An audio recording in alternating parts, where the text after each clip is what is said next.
Yo, what's up, y'all? It's your boy Dante back again with another video.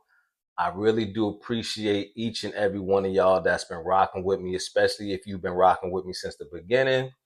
If you are new here, make sure you hit that like button, make sure you hit that share button, but most importantly, make sure you hit that subscribe button so you can be up to date on the latest news from around the world, from around the country. You know, news that kind of flies under the radar, right? Also, you'll be the first to gain access to other types of content that I drop here on the channel. So please make sure you hit that subscribe button. But it's the holidays, man. Everybody getting ready for Christmas. Everybody getting ready for Thanksgiving, some good old food, all that good stuff. Unfortunately, for one family in Las Vegas, they will be met with the misfortune of one less family member for the holidays after a tragic event occurred in the city. 11-year-old Brandon Dominguez was shot and killed as he was on his way to school. His stepfather got into a road rage incident with another driver, and the driver, the perpetrator, actually stayed on scene after the incident occurred, but it left just so many questions. The most notable question is why? Because this is a completely avoidable incident. You see it all the time, people getting into it with each other on the road. There's aggressive drivers, all types of incidents you've seen numerous times, right? And I'm going to play the video of the news report after the incident occurred. And then I'm also going to play audio from the mother of the child who was killed. And I gotta warn y'all, man, it's a little heart-wrenching, man. So. And that breaking news right here at 4 o'clock, Metro releasing that body cam video from that deadly road rage shooting last week that left an 11-year-old boy dead. Good afternoon to you. I'm David Charles. I'm Kirsten Joyce. We're seeing these videos after 8 News Now requested them from Metro. 8 News Now reporter Joshua Piguero going through them. And Joshua, what do they show?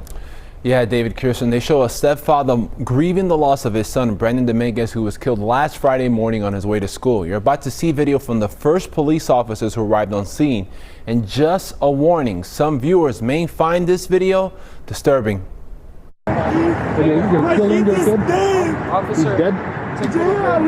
Chilling words from Valente Ayala to a Metro police officer. They're on the 215 near the Gibson and Stephanie exit. Tyler Johns is turning himself around. Why? I shot at him, bro. I didn't know. Shot at him? I didn't know. Johns is arrested as Ayala is distraught over the loss. Henderson police say Johns and Ayala were merging from the I-11 to the 215 Beltway when they began jockeying with one another. At one point, police say Ayala got out in front of Johns, and that's when Johns sped up and shot at the back window. Dominguez was sitting in the back seat. Yeah, no, it's 100% my fault. I shot at him, dude. I didn't even know he had a kid in the car. You see Ayala laying out on the side of the 215 crying over the loss of his son. Notify supervisors and stuff. No! Oh my God! Bro, I'm so sorry. Do you have the ID? Oh, yeah. Okay. Just. I'm going to school. Yeah. Wow. Police shut down this stretch of the 215 as they investigated what happened. A witness describing the moments before the shooting. Between these two, it started like I saw it way back at Gibson. Okay. And they were just doing all over, in and out, passing each other in the emergency lane. A Henderson police detective testified at Tyler Johns' bond hearing on Tuesday that Johns was the aggressor. Johns' attorney pushed back against that, calling it an accidental shooting. As long as you need to be in there, because my son is never coming back. This can be avoided. This shouldn't happen to any more families. Because I don't want anybody else to feel the way we're feeling. To get a phone call saying that your son got shot. He was just trying to make it to school on time that morning.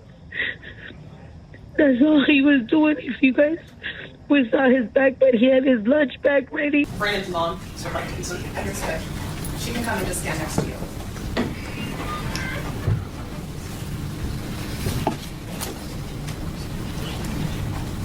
So John, good morning.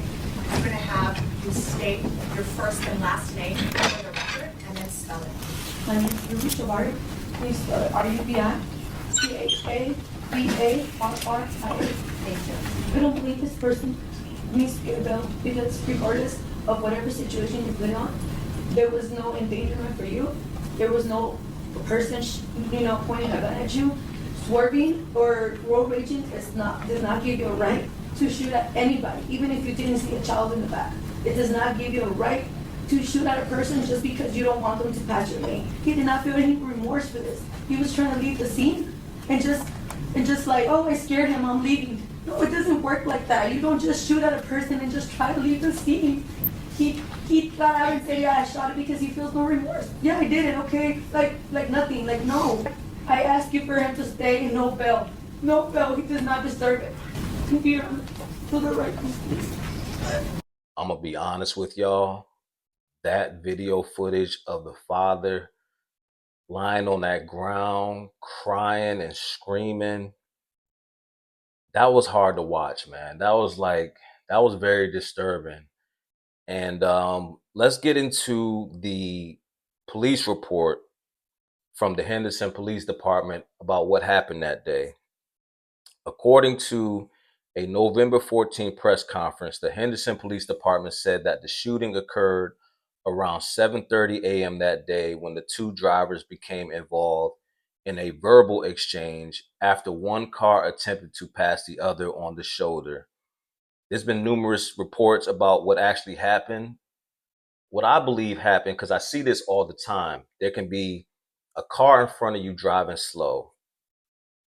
You then decide that you're going to change lanes and pass that vehicle, but sometimes there's another vehicle in that lane that will speed up and block you from attempting to change lanes, which can kind of upset you a little bit because it's like, yo, you seen me, I put my signal on, I did the right thing.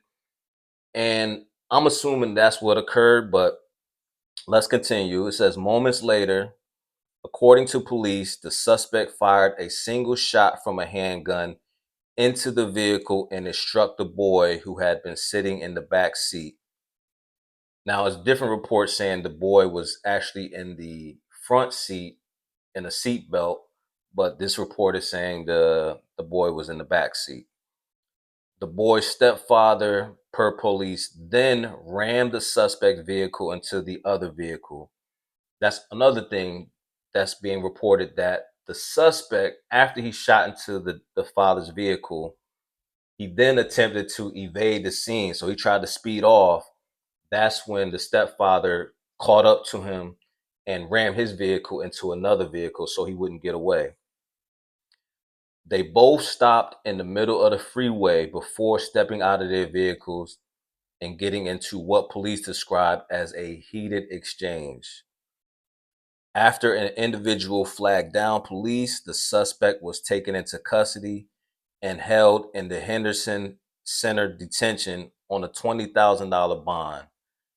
$20,000 for a murder? That seemed a little unrealistic, but the suspect's name was Tyler Matthew Johns. This is what he looked like. Court records indicate Johns has been charged with 1 count of open murder with a deadly weapon enhancement and 2 weapons charges. Despite life-saving efforts from emergency personnel and medical professionals at a nearby hospital, the boy succumbed to his injuries. Very sad. The stepfather's name, by the way, is Valente Ayala. So just imagine, right? You wake up one morning, get your kid ready for school. Y'all have a nice little breakfast, probably talking about what y'all gonna do after the kid gets out of school, talking about, Thanksgiving and what the kid want for Christmas and all that good stuff, right? Next thing you know, you're on the road, getting into a road rage incident where the other driver decides to shoot into the vehicle and kills your child. Now, the driver is saying that, as you heard in the video, he didn't know that there was a kid in the car. That may be true, but you still shouldn't be shooting in vehicles, regardless of whether or not you knew if a child was inside the vehicle. And that's one of the reasons why you shouldn't be shooting people on the road, right? And the family has set up a GoFundMe, and I'm gonna leave a link to that in the description of this video. And this is a very tragic incident, and we need to have a conversation about just patience. You know, a lot of people, the reason that they're very aggressive on the road, some people are just aggressive drivers in general, right? Some people just are maniacs on the road. There's no other way to put it. But oftentimes, a lot of the aggression from other drivers on the road is because they're running late somewhere, they didn't plan properly, they have poor time management skills, or it could be just a one-off. It could have been some kind of set them back, so now they're rushing to get to where they're going. And you could be driving the speed limit, or maybe going 5 to 10 miles per hour over the speed limit, but that's just not fast enough for them. People will ride your bumper, people will beep the horn at you, tell you to get out the way, they'll high beam you. All the stuff that people do when they on the road, just driving crazy, right? And I think that we need to practice a little bit more patience on the road. People need to get better at their time management skills, so they're not rushing and getting upset with other drivers on the road for just simply obeying the laws of the road. And there was an incident here in Florida recently where a driver got into it with another guy. He's a huge DJ. I think his name was DJ Shy Guy. Rest in peace to him. And the driver ended up shooting him after, I guess, the DJ got outside of his vehicle. The other driver shot and killed him. Initially, he tried to say that it was self-defense, but witnesses eventually said that the guy didn't have a weapon, he wasn't aggressive, or whatever the case may be. All that will play out in court, of course, but eventually they did arrest the individual. This is him right here. And yeah, man, a lot of these events, a lot of these incidents can be avoided if people were just a little bit more patient, have a little bit more grace with people. There's many times where I see someone kind of looking confused on the road, and your first instinct is to be like, yo, beat the horn. Yo, what are you doing? Get out of the road. But sometimes people are just lost. Sometimes, I've rode up on beside of someone who were in that same particular situation, and I get next to him, and it's an old guy. He's like 80 something years old, and you could tell he's just confused. He probably didn't need to be on the road, but that's a whole nother conversation. But yeah, man, these type of events, man, I hate hearing these type of events or these type of incidents, because it's just completely avoidable, unnecessary. And now this man is probably going to spend the rest of his life in prison. This family has to go on making funeral arrangements when they were just making plans for the holidays. And, that kid will never be here again, unfortunately, man. Very tragic situation.